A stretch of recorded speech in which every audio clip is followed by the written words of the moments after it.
Fanum explained why streaming is now. Yo. Fanum, founding member of AMP and the guy that Fanuma, discovered Kai Alberto. Cenat and brought him into streaming and brought him into AMP, let him live at their house while he was still at the time in the hood at his mom's apartment with the rat or These the AI mouse videos. flying through in the background. He decided to explain why, in several clips, streaming is just screwed now from when he first came into the game. And while he may not be a streaming, well, he is definitely not an OG in the streaming space, he has seen the evolution of it just from when he got in. So I'm going to play you guys this first clip of him just mocking current gen streamers, and then we're going to get into the more somewhat serious stuff in a second. Chat, yo, this how streamers, this how the streamers be now.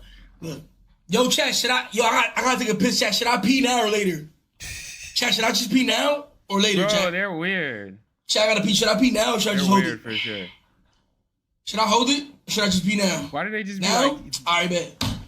It's like, Chat, you know what it is with streaming? Because, you know, they said that there's a lot of stalling.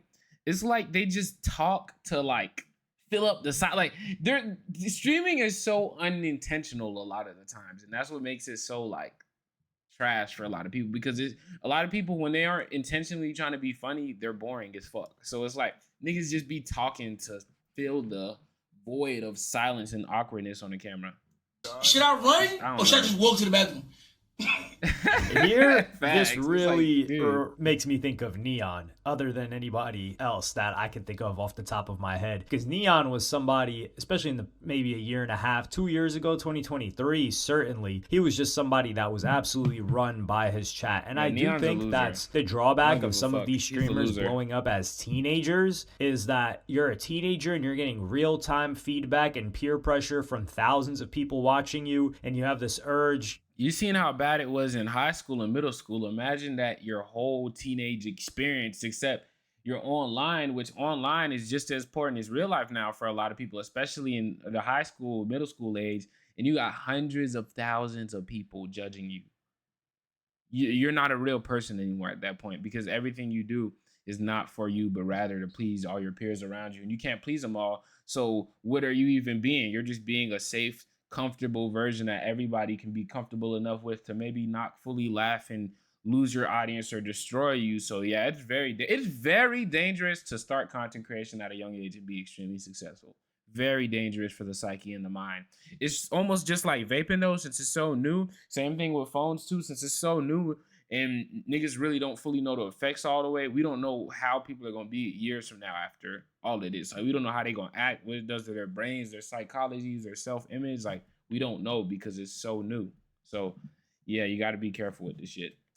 You also haven't really grown into yourself yet. Whereas like YouTube, it was a different story. But a lot of these people like Fanum, for instance, they were grown by the time they got into yeah, YouTube's different because it's like, although there's comments and all that, people aren't seeing you live. Like live, you create a product and then you upload it. So there's that in between time that you can actually make it without people's opinions in your ear. But with streaming, it's live feedback. Like, that's an actual person. Versus when you see like, okay, it's like when you see 100 viewers live, you're like, damn, that's 100 niggas live looking at me. But when you see 100 views on YouTube, it's like they're not looking at me currently. They already saw me. So it's like, who really gives a fuck all the way? You know? So I don't know. Streaming. So they don't have this like, yo, should I do this, chat? Should I do this? Also too, yeah, a lot of content creators are like they do start older for sure. Like, I'm considered a young content creator. I'm only 19, but like most content creators, they don't start till like 20, 21, 22, and then they don't get on to like 23, 24, 25 plus. And it's trying to get interactions and engagement from the chat, but a lot of them are seriously like this. However, he goes and talks about the epidemic or pandemic or whatever you want to call it of clipping culture. And this is something that I've wanted to touch on for quite a while, but I just haven't had the right spark to hit on it. I didn't know on what topic I would do it, so I think today is a good video for it. So I'm going to play you guys the clip first. Nah, I don't even think people trying to force beef. I think people trying to get their clips, get their views, get their fucking numbers up. Yeah, that's really what it is, bro. This whole shit is, bro, it's this shit a competition, man. Right. Throughout, all the way throughout. You know what I'm Right. saying? This shit switched my nigga. Even it's down to the clipping nigga, bro. Even the Clippers is in competition. Word to my everybody, bro. I'm telling you, gang. Like certain shit is facts. Other shit is cat. Certain shit is dead facts though. No bullshit, chat. The Clippers is going hard, trying to see, all right, who could rage bait the hardest? Facts. Who could rage bait the hardest? Streaming is harder than a 9 to 5. All right, who could get out the clip faster? All right, who, you know what I'm saying? But you know what it is, though? That's just how it is.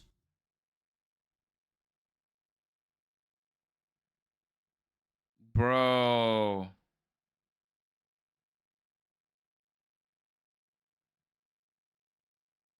It's facts. Everybody's spitting facts. It is what it is. You dead can't say nothing, though. You know what I'm saying? Because that's what the game is now. The game is always evolving. It's either you adapt or you die, man. Yeah, it's like you can't even say nothing. It's like we all know it's bullshit. We all know, like we all know y'all niggas don't believe in what y'all really talking about. Y'all niggas don't really care about what y'all talking about. You this thing you arguing about, you don't really give a fuck, but you just arguing for the game, for the viewers. Like it's like everything is for everybody else. It's not for you. It's for a viewer. And honestly, that's why content creation is not only so dangerous. I just explained why when you're younger it is, but your whole survival, your whole way of living in this game for a lot of people is based off the validation of others, right? Engagement, likes, comments, shares. That's all people validating you and what you're doing. You're an attention whore essentially, and you do everything for attention. It's like niggas make fun of girls for having sex for attention or wearing like old people make fun of people for wearing this to get attention from. But we're doing the same thing. All of us, when you post on social media, we want attention.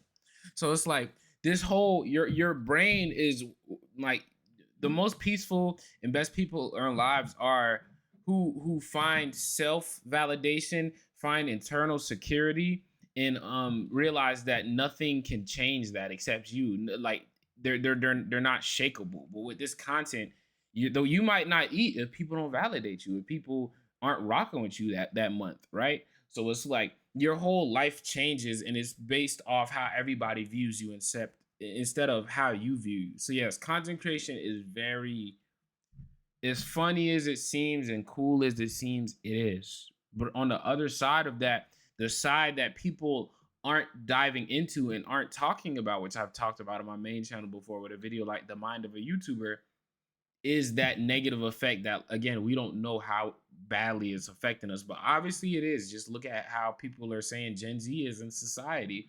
Obviously people think there's a negative effect, but nobody's stopping it because we want to be entertained. We want money. We want a bunch of shit. And this is one of the pathways to get a bunch of shit, even if it doesn't mean anything, even if you don't find love, even if you don't get good night's rest, even if your health is terrible. Things. We want things, and this is a medium to bring you things. Real simple, bro. If a nigga get caught up in anything, what's the smart move to do, chat? Clip it. You gotta shut the fuck up. You gotta backpedal. You gotta say something else. You gotta switch it up real quick. You know what I'm saying? See, me, that's why I ain't gonna lie. That's why my shit, I don't go nowhere, chat. I ain't gonna lie. You know what I'm saying? I don't even share my streams. No bullshit. Don't believe me. Go on my gram right now. Go check if I shared my stream. I don't even share my live, man. I just click go live, man. Dead ass. For what? We going mad hard, bro. It's too much. It's too much. He's saying he's getting tired of being clipped up out of context. He's getting tired of living under a magnifying glass. That's why Fanum don't be around AMP, or he don't be in the content sphere as much anymore at all, and he disappear. He get tired. Fanum's like me and Fanum are the same in that aspect. We both like to do our own thing. Like I have homies. I'll talk to you once a week. That's it. That's it. Or once a month. That's it. I don't need to be in your face every single day. Like when I don't have school, I'm not in school no more because I dropped out. But when I was in college, I didn't leave my dorms a lot on the weekends because like that's my time to get away from everybody else and just like do me out the way. And with content, it's hard to be up out the way because everything you say is going to end up in somebody else's feed, and somebody else might turn that to be for somebody else because it all goes back to engagement, clicks, views, and money. So he's saying he don't like dealing with that. I understand completely. Animosity. I'm gonna be the same way. It's mad going on. They said y'all ruined streaming. How did I ruin streaming?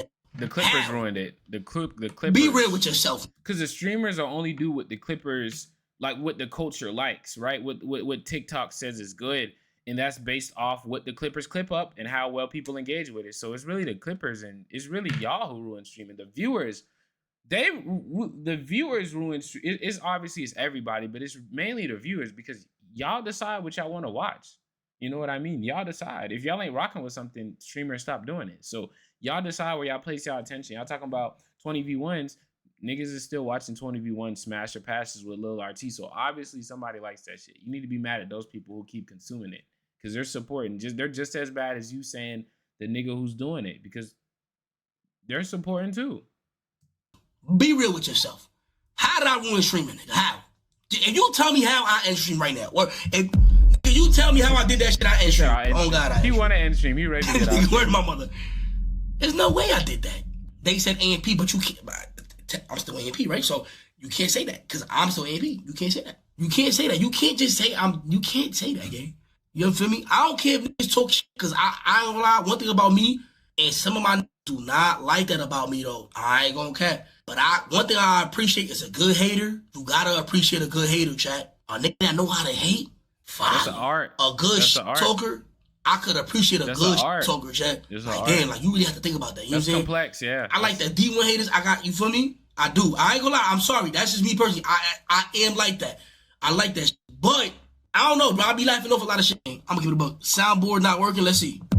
I'm going to break down a little bit of history here. So clipping goes back very, very far. You can go back to plug channels on YouTube, but if we're going to talk specifically on short form content clipping, in particular for streamers or influencers, Andrew Tate was that guy for it. What Andrew Tate did was he had this group of people in like Hustlers University or whatever, and he said, hey, you guys can make money by clipping my stuff on TikTok. And you guys clip my stuff, he gave them all of the materials, all of the interviews, etc., and they would start clipping it up, and a lot of his stuff was talking about, oh, this is how you make money, this is how you make money, and then they would have a link which would give them a commission on everything that was sold. So the incentive here was the money that they were going to gain via product being sold, and they had already bought the product as well. So that's where that came from. After that, Sneako was the first one to follow up on this. And what Sneako did was he already had a big audience that really just messed with him for him. And he started streaming, and then he just started encouraging people to clip stuff and saying that they would make money. And I think they were making money from like the TikTok creativity program. So he was like, yo, you're going to get views. And he was just copying. By the way, clippers, there's clipper, like if you're a top clip, like not even a top clipper, but if you're just a clipper that can consistently pull engagement and views, which is why they do rage baiting, there's clippers who are easily making 4 to 20, 40 bands off content creators. Seriously, there's a lot of clippers. Like whenever you scroll on TikTok and you see a clip of Kai Cenat jumping around with Kai Cenat, that clipper made like $200, $300 from that one clip. So if most clippers post like however many times a day, there's good moments in the stream. You do that 7, 8 times a day and they all hit. That's like $1,400 a day. And for every day that a streamer streams, which is like 3-4 days, right? They're like, this is a career path. This is a career path literally for people now. So there's no going back. There's no getting back to just no, because this is a job now. People are surviving, living off this, living good off of this. So they're not gonna stop. You know what I mean? They're not gonna stop. You can't tell a millionaire, yo, you taking oil out of Africa is hurting the kids. I'm gonna need you to stop doing that. Nah, gang. The niggas like using girls as toilets and shit in Dubai and stuff. Like they're way past all that morality shit. They making millions. They living good. You feel me? So streaming is capitalism. It's been raped by capitalism. So there's no going back either. Tate's like talking points, saying crazy stuff at the time, and he was blowing up. So people were doing this for Sneako. They were making some money off of it, or they were at least like clouding up off of it and getting these pages to a certain amount of follower counts. So that's how that would be the first two. Then it opened the floodgates. A lot of other people started doing it, but Sneako's editor at the time, Musa, he was one of those people that started posting these clips of, hey, I make $15K a month and this is my routine. I just go to CapCut and I clip up Kai Cenat or a famous streamer, I post it on TikTok, I get these views, and this is how much money I'm making. And he pushed that heavy. So now all these teenagers are seeing that guy. I'll try to insert a clip of like the Musa ad, if you want to call it that, or the video that he would recreate a lot of the time, if I can find it. But that brought a whole generation of kids to say like, yo, I'm watching these guys anyway. I can just clip them and make money off of it. All right. So then we're in this new era. And what happens after this period of time is a lot of them start getting claimed. So if they were uploading on YouTube, things like that, YouTube stopped monetizing channels that were just regurgitated content. That's not true at all, bro. Like they said that, they made that, but YouTube already stated that that was just that wasn't necessarily fully true, and that it was just applying to already existing channels that they've already been having that policy with, and they were just cracking down on it more. But streaming commentary channel, like this guy, for instance, he could be considered a kind of regurgitated, because he literally just regurgitates what happens, and a good portion of his video is clips. But obviously he still makes a lot of money off this. YouTube does stuff like, because like, okay, again, people get mad at AI and all this other stuff, but if people didn't like it, they wouldn't be watching it. People wouldn't buy a product if they didn't like it. So we can't be like, nobody likes that. Obviously somebody does. So it's kind of like, bro, YouTube isn't gonna take people like this off or cut their money off, because if people couldn't make money from it, they wouldn't do it. Thus, that would take a big chunk of viewers away from the platform. So YouTube saying that is just to try to satisfy people to feel like, it's like whenever black people we wanted voting rights, and instead of get like, no, we wanted equal protection under law. We wanted equality, not, we didn't want to be integrated with white people. You feel me? We didn't want to be together with white people. We just wanted equal protection under the law. We wanted equal rights to vote and make decisions just like everybody else. But instead of giving us all these equalities to make us feel like we gotta change, they instead integrated us back into white stores. So, hey, we still don't like you as a black person, but we'll take your dollar to buy at our store. You never see a lot of white people in a bunch of black people stores, but you always see black people in white people stores. That's because they ended segregation, because they realized how much buying power we actually have. So it's almost like that's what YouTube is kind of doing too with the creators. We'll give y'all enough so y'all can feel like there's a change and y'all are heard, but in all actuality, we still don't really care what y'all think, because all we care about is the mighty fine dollar. That's exactly what YouTube's doing right now with the whole AI not monetizing channels and shit.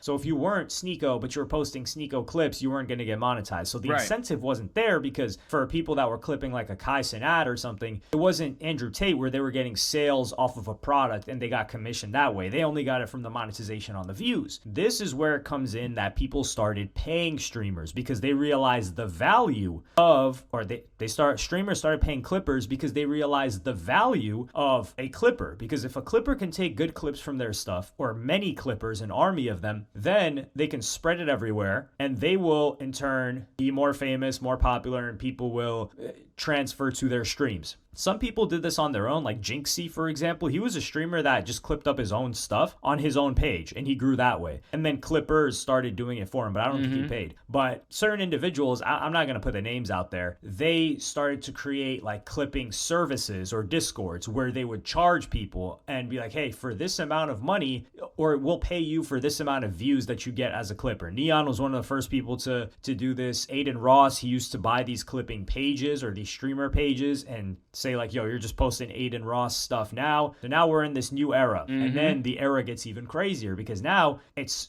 not that it's saturated, but more people are recognizing the opportunity of clipping. What happens when gambling companies get banned off of Twitch and they're advertising everywhere else, they start reaching out to these clipping pages, in particular on Twitter and even on Instagram. And they're like, okay, you guys are getting this many impressions and views. Put our logo. This is why in damn near every single clip,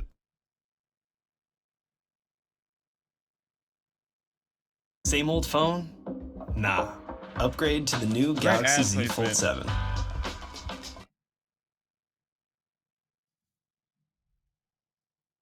of a streamer that you see on a Clippers page, there is some sort of a crypto casino plastered on there. That's because these guys are getting a ton of views. So it goes back to, they can't make money off of AdSense because it's regurgitated content. they may not be getting paid as much from the streamers, right? And then now what's going to pay them the most is the gambling. So the more views and impressions they can get for this gambling sponsor, the more money that they're going to get paid. So now what is the incentive for the Clippers? The Clippers incentive is to get the best clips possible that are going to and by best it means what? Listen, they're making a lot of money off that shit, dude. Just off TikTok. That doesn't account for posting on other platforms or making a long form video, because there's more. A million views on TikTok is anywhere between 100 to like 400, anywhere in between there, and a million views on YouTube is anywhere between like 4,000 to 10, 15, give or take. So if they take those clips and put them on YouTube too, like there's a lot of money to be made with this whole clipping thing.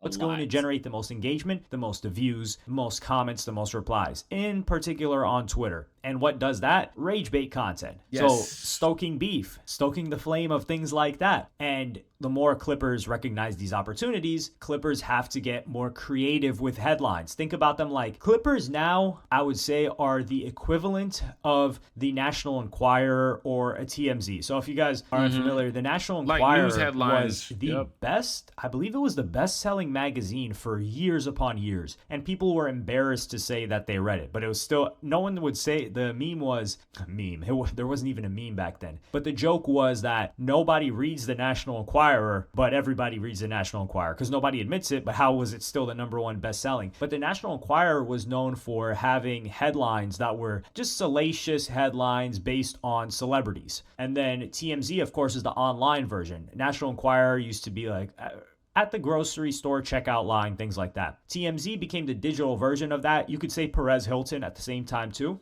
And a lot of people, they just trashed TMZ for many, many years. It's like, TMZ's trash. Yeah, TMZ's still here. And yeah, now the modern day celebrity really for the kids is not so much a TV star or a movie star or maybe even a singer. It's a streamer or a content creator or a YouTuber. And these Clippers are the TMZ of that. So they're creating the salacious headlines, except they're getting paid from, instead of advertisers, these gambling sponsors. And now they're incentivized to create crazy headlines, and they're probably getting paid as well by streamers. So they're making money from many different angles. They're making money from upcoming streamers that want to get paid to get posted on their page. They're making money by piggybacking off of the popularity of the big streamers and using those headlines to get more impressions. And hey, if beef is happening, that means more views for them. But it's crazy because streamers were competing, right, for viewership, and now Clippers are competing for that same, not the same viewership, but they're also competing for viewership amongst each other because they each have like a gambling sponsor and they just want to be known as the best Clipper, because if they're the best Clipper, then everyone's just going to go watch them.